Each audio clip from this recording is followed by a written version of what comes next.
melakukan kegiatan belajar mengajar walaupun dalam jarak jauh. Namun Ibu harap kalian semua tetap semangat dalam menuntut ilmu.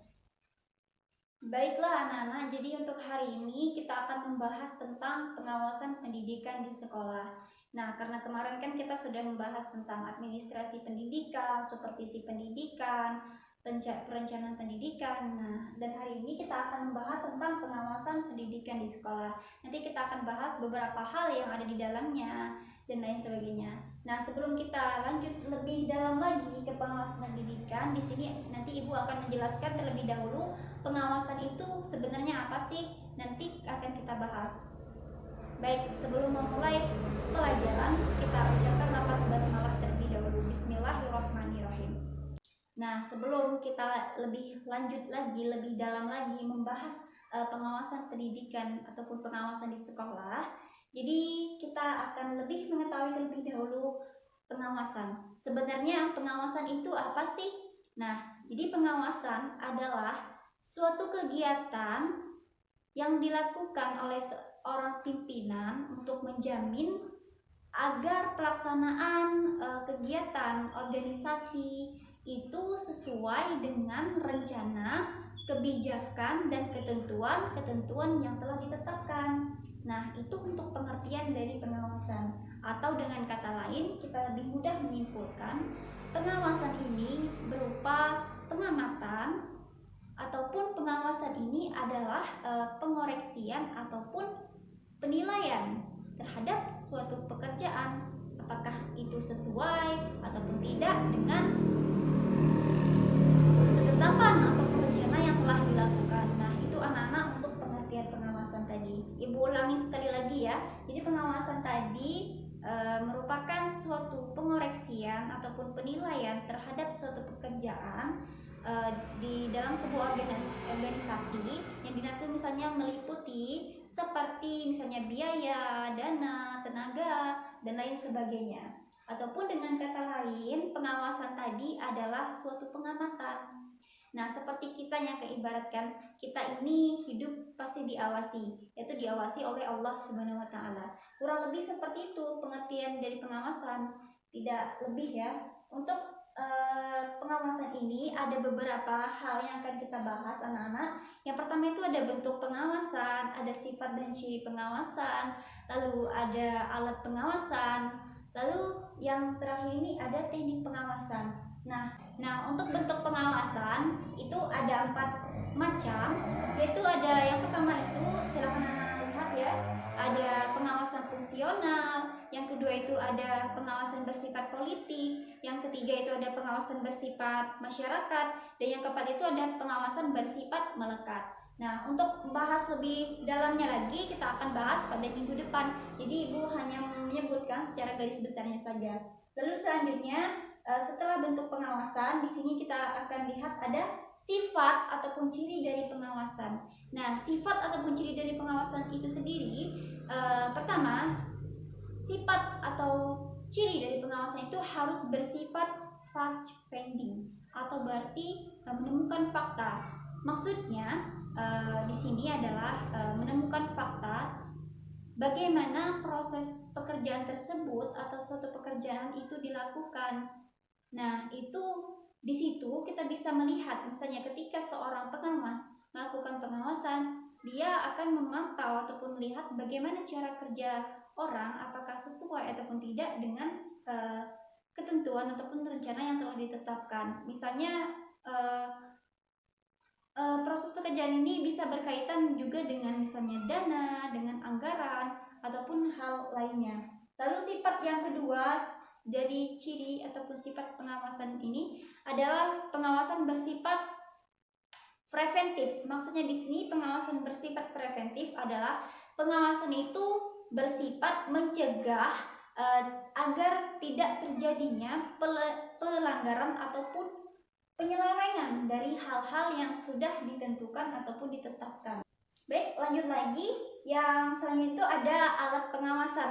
Nah, untuk alat pengawasan ini anak-anak ada 2. Yang pertama itu ada budget, yang kedua ada non budget. Nah, untuk budget ini itu adalah berarti anggaran dan non budget ini non anggaran. Nah, kalau untuk budget ini yang anggaran itu misalnya bersifat dana, bersifat biaya dan lain sebagainya. Lalu non budget ini bersifat misalnya seperti laporan ataupun misalnya program kerja ataupun lain sebagainya. Itu yang disebut dengan non anggaran. Kurang lebih seperti itu ya anak-anak. Jadi untuk alat pengawasan ini perlu diingat ada budget dan non budget.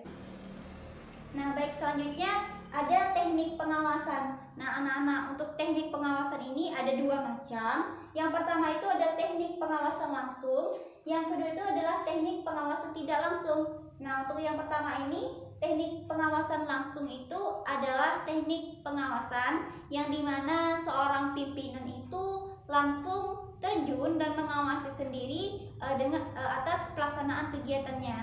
Jadi si pimpinan itu sendiri yang melakukan pengawasan. Nah, itulah yang dimaksud dengan teknik pengawasan langsung. Lalu selanjutnya anak-anak, yang kedua ini ada teknik pengawasan tidak langsung. Nah, untuk teknik pengawasan tidak langsung ini maksudnya itu adalah jarak jauh. Ketika misalnya anak-anak ini hanya dilakukan untuk sebuah organisasi yang besar saja ya.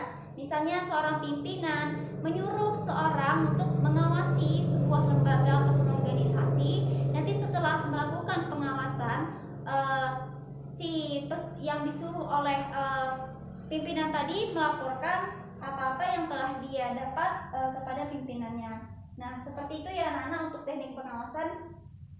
Jadi perlu diingat lagi, teknik pengawasan tadi ada teknik pengawasan langsung dan teknik pengawasan tidak langsung. Untuk teknik pengawasan langsung ini langsung si pemimpin yang melakukan pengawasan. Kalau yang ini tadi pemimpin tidak melakukan pengawasan, tetapi dia menyuruh anak buahnya atau dia menyuruh bawahnya untuk melakukan pengawasan. Kurang lebih seperti itu anak-anak. Baiklah anak-anak, lalu selanjutnya kita akan membahas tentang pengawasan pendidikan yang ada di sekolah. Sebelum kita melanjutkan pengawasan yang ada di sekolah, kita akan mengetahui terlebih dahulu pengawasan pendidikan itu apa sih. Jadi pengawasan pendidikan ini merupakan salah satu fungsi dari penerapan di sektor pendidikan. Nah, itu ya yang dimaksud dengan pengawasan pendidikan. Nah, untuk pengawasan pendidikan ini, dalam melakukan pengawasan ada beberapa tahap yang akan dilakukan. Yang pertama itu ada tahap perencanaan, yang kedua itu ada tahap pelaksanaan, yang ketiga itu ada tahap pelaporan. Ibu ulangi sekali lagi, adapun tahap-tahap ketika kita ingin melakukan pengawasan itu ada yang pertama itu adalah tahap perencanaan, yang kedua itu tahap pelaksanaan, yang ketiga adalah tahap pelaporan. Nah, untuk tahap perencanaan ini maksudnya adalah ketika akan melakukan sebuah pengawasan ke sebuah lembaga ataupun organisasi, maka akan ada tahap perencanaan terlebih dahulu.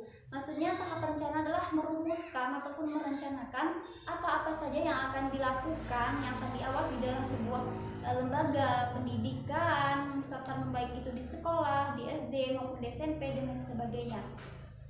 Lalu selanjutnya untuk tahap pelaksanaan. Nah, tahap pelaksanaan ini adalah menentukan di manakah tempatnya, menentukan waktunya dan lain sebagainya. Itu yang dimaksud dengan tahap pelaksanaan. Jadi langsung terjun ke lapangannya dan menentukan tempat dan tujuan yang akan dituju, kemana mau kemana pengawasan itu akan dilakukan.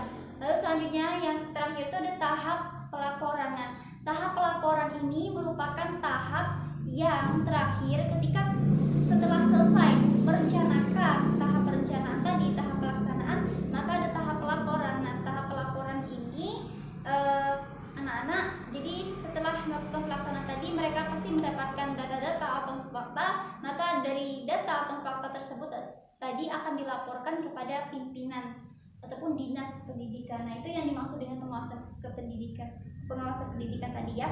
Lalu selanjutnya untuk pengawasan di sekolah, setelah kita membahas pengawasan pendidikan, kita akan melanjutkan pengawasan pendidikan yang di sekolah. Nah, pengawasan sekolah. Nah, untuk pengawasan sekolah ini merupakan salah satu tugas dari Dinas Pendidikan dan Kebudayaan, baik itu di provinsi maupun Dinas Kependidikan dan Kebudayaan yang ada di kabupaten atau kota. Nah, itu merupakan salah satu tugas dari Dinas Pendidikan untuk mengawasi sekolah. Setelah kita membahas panjang lebar tentang pengawas sekolah tadi, kita belum tahu siapa sih sebenarnya petugas yang bertugas untuk mengawas sekolah. Nah, pengawas sekolah ini adalah bisa misalnya berupa guru pegawai negeri sipil atau guru PNS yang diangkat dalam jabatan pengawas satuan pendidikan. Nah, itu yang bertugas sebagai pengawas sekolah. Selanjutnya ada tujuan pengawasan. Nah, anak-anak, dalam sekolah juga pengawasan di sekolah itu mempunyai tujuan. Nah, tujuan pengawasan di sekolah ini yang pertama itu adalah untuk membina dan mengawasi pembinaan sekolah, baik yang bersifat edukatif maupun yang bersifat administratif.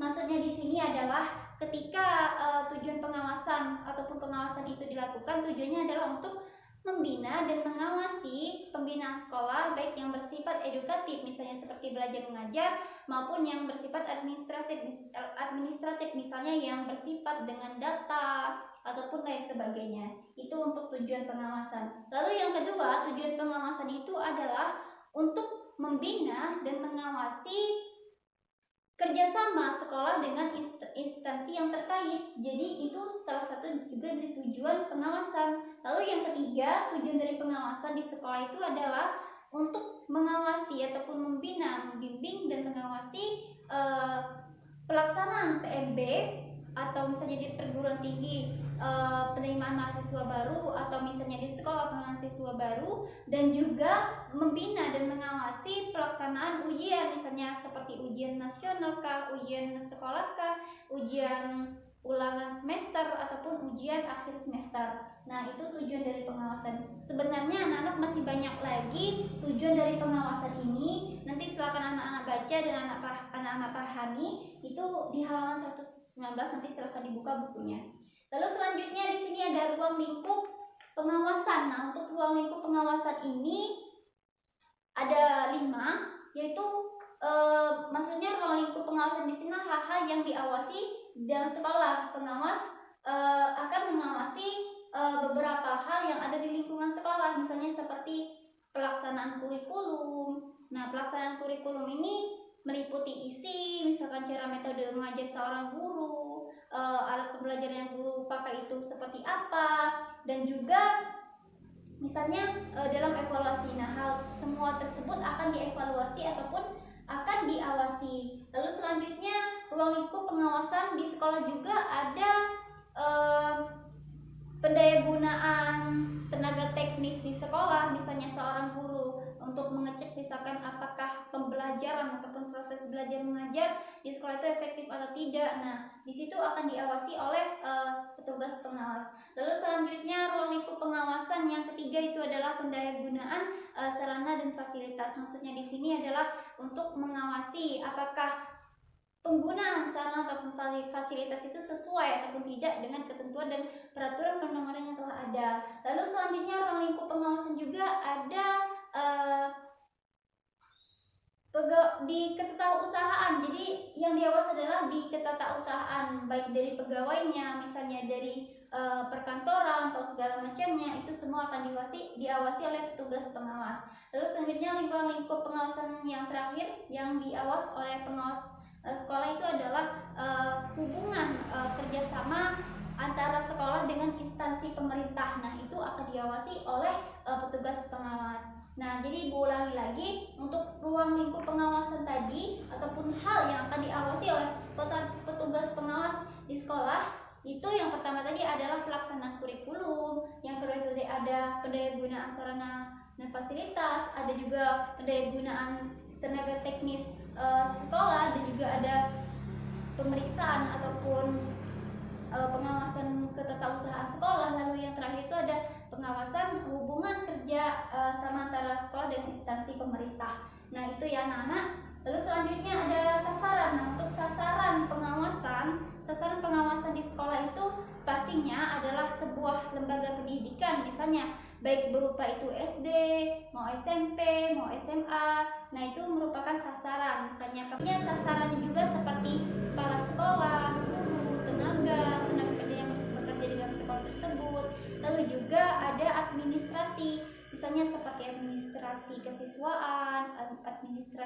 kelembagaan, administrasi kurikulum, administrasi kepala sekolah, administrasi keuangan, dan masih banyak lagi administrasi lainnya. Nah, itu merupakan sasaran dari pengawasan ataupun petugas pengawas di sekolah. Nah, mungkin itu saja yang Ibu sampaikan pada hari ini. Kurang lebihnya Ibu minta maaf. Saya akhiri, wabillahi taufik wal hidayah. Wassalamualaikum warahmatullahi wabarakatuh.